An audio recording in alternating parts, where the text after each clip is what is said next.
আপনাদের হাইটটা পরিমাণ ব্যস্ত থাকে যদি আমরা এখানে বসে রাখতে পারছি।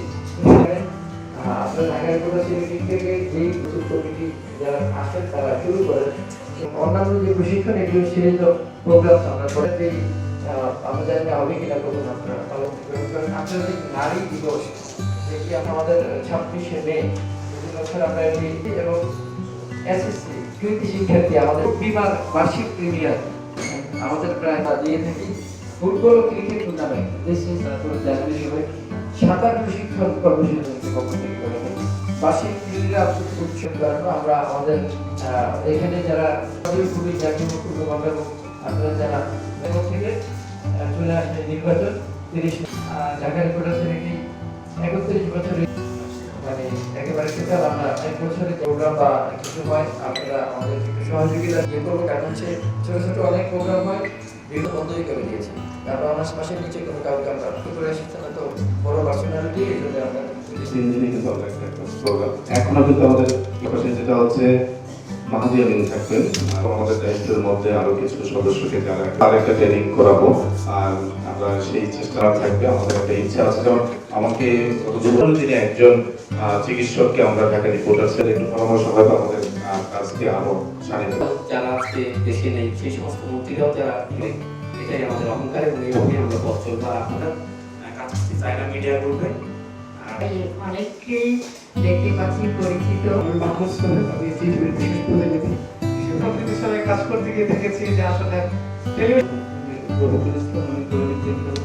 আমাদের ইনস্টিটিউটে সবই আছে। আমরা আমাদের সেই সাপোর্টটা যাতে পাই এক্ষেত্রে আমাদের দিয়েছে। সেজন্য আমি শুরু থেকেই কাজ করা আমরা দুইটা বিষয় তাদেরকে খুব স্ট্রং, তো এই জন্য ডিএনইউ ট্রেনিং ইনস্টিটিউট খুব উন্নত মানের দিয়েছি, যেটা মানে ভাষার ব্যাপারে আরেকটু যদি সময় দিতে পারে অনেক ব্যস্ত থাকে বুঝতে পারি তবে তাদের দক্ষতা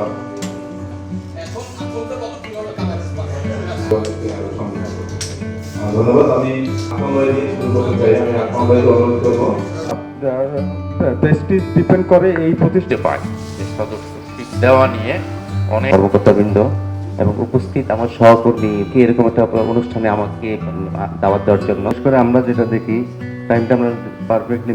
আর সেকেন্ড হচ্ছে আপনার একটা ইনস্টিটিউট হিসেবে যার কারণে স্বপ্ন নিয়েই কিন্তু যাতে ডিআরও থেকে পাই, এই কারণেই আসলে আমাদের সামনে এর যে প্রভাব সেটা আগামীতে কিন্তু আমরা হারে হারে টের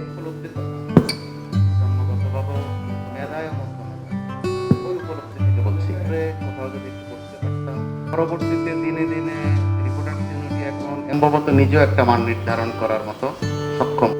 তো মানুষের মাথায় তো কারোর কারোর বুদ্ধি থাকে, আসলে কোনো বক্তব্য আর কেউ রাখলে সেটা বিরক্তি। তারপরে প্রত্যেকের মধ্যেই দেখলাম এক একটা নতুন রিপোর্টার ইউনিটি তার সদস্যদের জন্য এটা কন্টিনিউয়াস শুরুর দিকটা তার কেমন যাবে, কিভাবে সে দোকান বলি বা সংগঠন বলি এগুলা করার ক্ষেত্রে যে সত্যি সত্যিই তারা বিরক্ত আর কত দিব করি। আমাদের রিপোর্টারদের অনেকে উচ্চারণ অবস্থা খুব খারাপ।